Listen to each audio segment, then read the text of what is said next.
Hi, my name is Chris Cutrone, and I'm representing the new group Platypus at this forum that we have organized. Here at the School of the Art Institute, I teach Marxist critical social and cultural theory, especially through the works of Adorno and Benjamin. A theme that constantly runs through my classes here is what is the purchase of critical theory for society and politics today? Platypus takes its namesake from the unrecognizability and resistance to classification of the animal. And it began as a project for a new journal, a publishing vehicle dedicated to investigating problems and tasks inherited from the old 1930s, new 1960s, and post-political left of the 1980s and 90s, namely the currency of Foucault, for example. As with our namesake, we feel that an authentic left for today would almost go unrecognized according to the received categories of the left, or, if recognized, only as a living fossil. Towards the end of reconstituting an authentic left, beginning here in Chicago, but now with groups spawning elsewhere in places like New York, since last year we have organized reading groups, and now with this forum, a series of public fora in order to discuss the potential for reformulating the left towards social emancipatory politics today. Starting from these activities, we will pursue research and journalism dedicated to reconstitution of the left.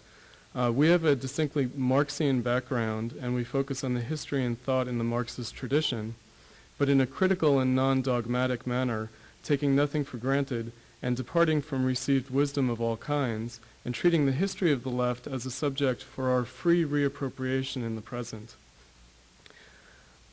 We do this because we recognize our present, the social politics of today, as what has come to be after the left has been largely destroyed and liquidated itself over the course of at least a generation. It is our contention, and it's our provocation, our signal point of departure, that the left, as it has been historically understood in its best traditions, is dead and needs to be entirely reformulated both theoretically and practically at the most fundamental levels. We in Platypus decided to organize this forum on the issue of imperialism in the left because we find that given current events, the issue of imperialism and the left provides a good frame for investigating and interrogating the present crisis on the left, both here in the United States and internationally. The politics of anti-imperialism has been problematic for the left for quite some time, but has taken on particularly grotesque forms in more recent history, and especially in the present. The politics of anti-imperialism has largely lost whatever coherence it may have had for the left in the past, and today betrays symptomatically the left's severe dearth of emancipatory social imagination.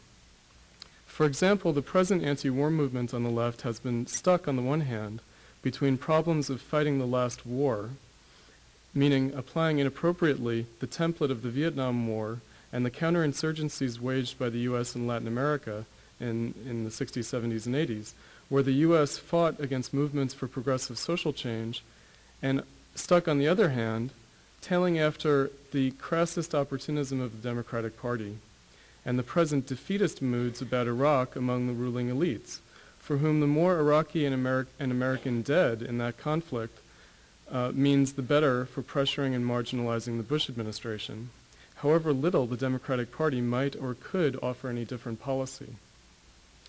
In this way, in this sort of double way, the left has abdicated the possibility for a responsible politics for progressive social transformation and emancipation. Instead, a contrarian mood prevails in which U.S. policy and its relationship to the social and political realities with which it grapples are opportunistically vilified. It seems enough to say that the U.S. is an imperialist power and to derive politics from this hypostasized characterization. In doing so, however, the left avoids its own inconvenient history, its own role in how we got here. The most crass expression of this is the hatred of Bush and of the neocons, including entertaining the idea, unfortunately more endemic on the left than we would like to admit, that the 9/11 attacks were orchestrated by the U.S. government. For instance, there was a talk given recently in Chicago through the Open University of the Left that entertained this idea. We in Platypus recognize that leftist politics today is characterized by this deep despair about the possibility for social change. No one on the left seems to actually believe in the possibility for a transformed and emancipated world. Whatever vision does exist for the possibility of social change is much too derived from a wounded narcissism and animated by the kind of loathing expressed, for instance, in the 1960s by Susan Sontag, to the effect that the white race is the cancer of human history. As such, the desire for change has become utterly reactionary in nature. The left has devolved into an apologetics for the world as it is, and for existing social and political movements that have nothing in common with social emancipation. In this way, the left threatens to become a new right. For example, an assumption about the Iraq invasion and occupation, more or less explicitly articulated, is that democracy cannot be imposed on Iraq, or that Iraq is clearly not ready for democracy. This is, for instance, the implicit line of the Democrats against the Bush policy, that they should have left well enough alone with Bush. In some ways, importantly, and it's disarticulated from other issues of social policy, the Democrats are in fact criticizing Bush on this score from the right.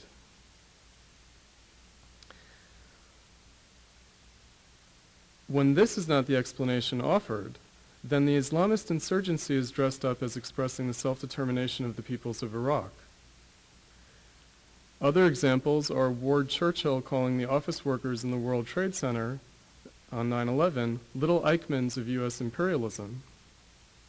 There was also the civil rights attorney Lynn Stewart, who said that Sheikh Abdul Rahman, the man who orchestrated the first World Trade Center bombing in 1993, might be a legitimate freedom fighter, that history still has to show whether he might be. 2 minutes. In these ways, the left seems to have become completely unmoored in its most basic orientation towards the issue of greater social freedom. This disorientation evinced on the left in recent years has long historical roots going as far back as the 1930s, if not earlier, which I might get into later during the Q&A, but suffice it to say for now that the historical insights and examples from the left have become largely an occulted legacy for the present. And the left today has decomposed largely into competing apologias and rationalizations for a wretched social and political reality. This reality is one that the left has, in its long degeneration over the course of at least the last 30 or 40 years, not only failed to prevent, but has actually helped to bring about. The sooner this decomposition can begun to be turned around, the better. We contend that the very future of humanity depends on this. But such turnaround requires, first of all, recognition of the problem and recognition of its depth. That is what we in Platypus are dedicated to investigating, the history of the demise of the left, so that a social emancipatory vision for the world can be regained anew. As we say, the left can only survive by overcoming itself. Seriously interrogating the received categories of social politics, such as imperialism, is essential to reestablishing a coherent politics that has any hope of being able to change the world in emancipatory ways. The enemies of social progress have their visions and are pursuing them. Some are more reactionary than others.